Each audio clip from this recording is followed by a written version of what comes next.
Hello and welcome to a very special holiday episode of Friday Night Games. I'm your host, Jay Comics. Wow, would you just look at all of these holiday decorations? It must be Christmas.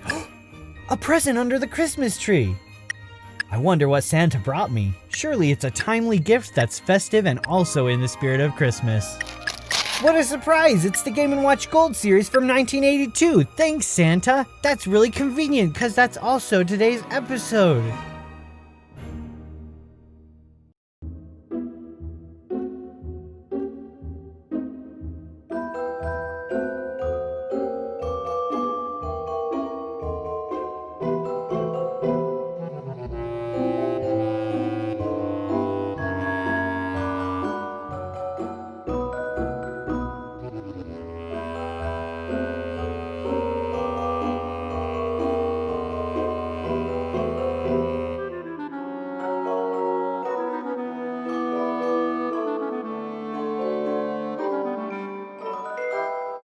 Happy holidays, everyone! It's Christmas, and you know what that means. That's right, it's basically a normal episode, but there will be a Christmas tree right here the whole time.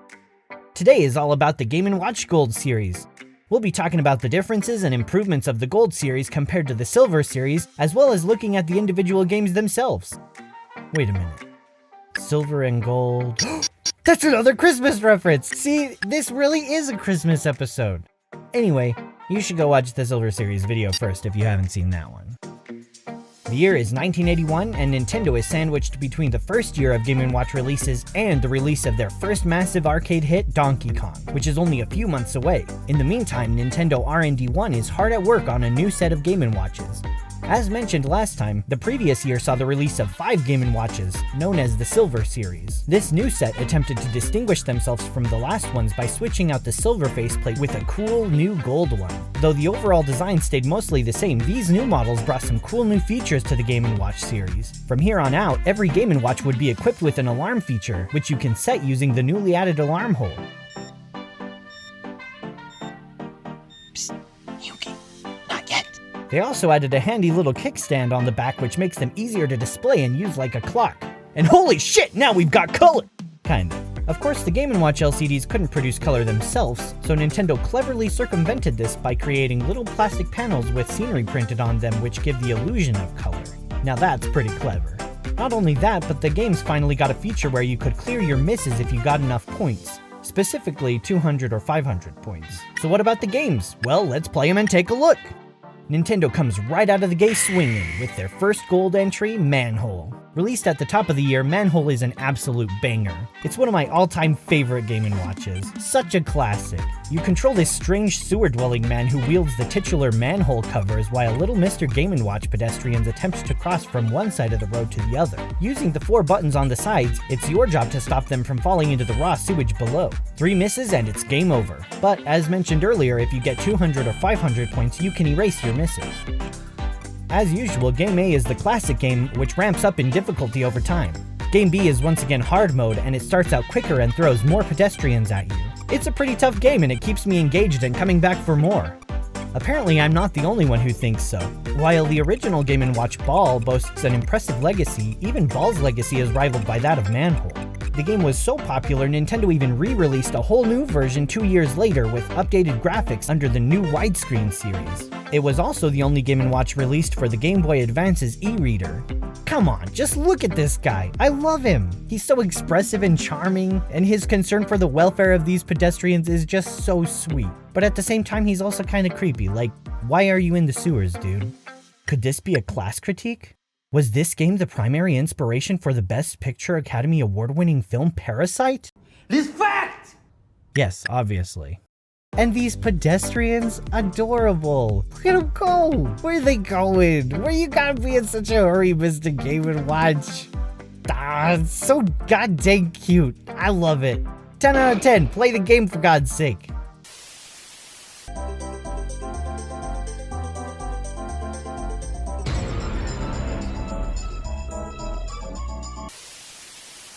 Released less than a month later, we have Helmet.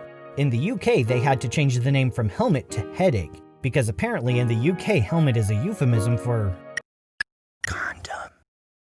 You know, for a penis. So in Helmet, you control this man wearing a condom on his head as tools rain down from the sky. You need to run from the apartments on the left side of the screen to the shed on the right. Each time you enter the door to the shed, you get 5 points, and you also get 1 point for every 3 tools that reach the bottom of the screen without you getting hit. The tricky part is that apparently some asshole keeps shutting the fucking shed door and you have to wait and dodge the tools until they open the door again. Somebody please call OSHA! Once again, it's 3 hits and you get a permanent concussion. However, if you reach 200 or 500 points, you make a miraculous recovery.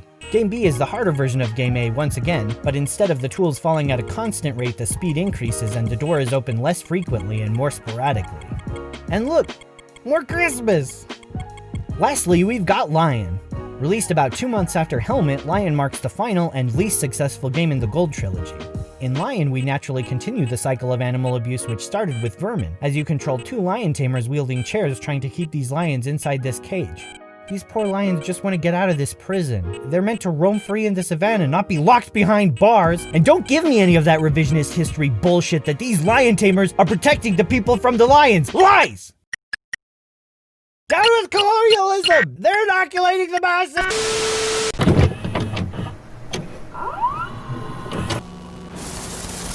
It's Christmas, and you know what that means? Another highly anticipated AAA game. From their mind-boggling controller scheme to their sharp, hyper-realistic 4K visuals. Fuck that shit! Go back to the quintessential gaming experience with Game & Watch Gold! It's now in gold! Perfect for the holiday season. Limited time only restrictions may apply. Not available in silver, Blu-ray, Kansas, green, or after midnight on the winter solstice. Social security card required upon completion. Nintendo not liable for any violence that may befall you as a result of your purchase. Whatever.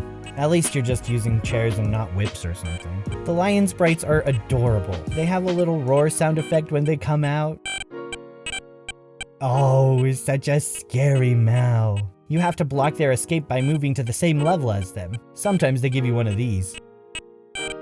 Oh, you sneaky little dyke, you're not gonna fake me out that easily. Game A and Game B are basically the same, except that Game B increases the human cruelty level by adding yet another lion to the cage, and it's a bit faster. Lion is more slow-paced than Manhole and Helmet, but it's still a pretty decent time waster. My least favorite of the 3 games, but it's worth a try. And that'll do it for the Holly Jolly Gold series. This is one of the shorter Game & Watch series with only 3 games, but what they lack in quantity, they make up for in quality. The new additions the Gold series brought became staples of the Game & Watch and show a clear progression in both game and hardware designs by R&D 1. They've left the territory of simplistic adaptations of other popular games and moved on to more interesting and original ideas. Before I go, I want to give a shout out to one of my new subscribers, Paxter Retro. He's been super cool and leaving such nice comments on my videos, and I just wanted to show my appreciation. I'm not crying, shut up! Thanks, Paxter Retro, you're awesome. Happy holidays, everyone! Thanks for joining me in this look back at the Game & Watch Gold series. Next time, we're taking a look at one of the biggest Game & Watch sets with the widescreen series, which includes a whopping 10 games. Get ready, cause it's gonna be a wild ride, and make sure you subscribe so you can tune in for more Friday night games.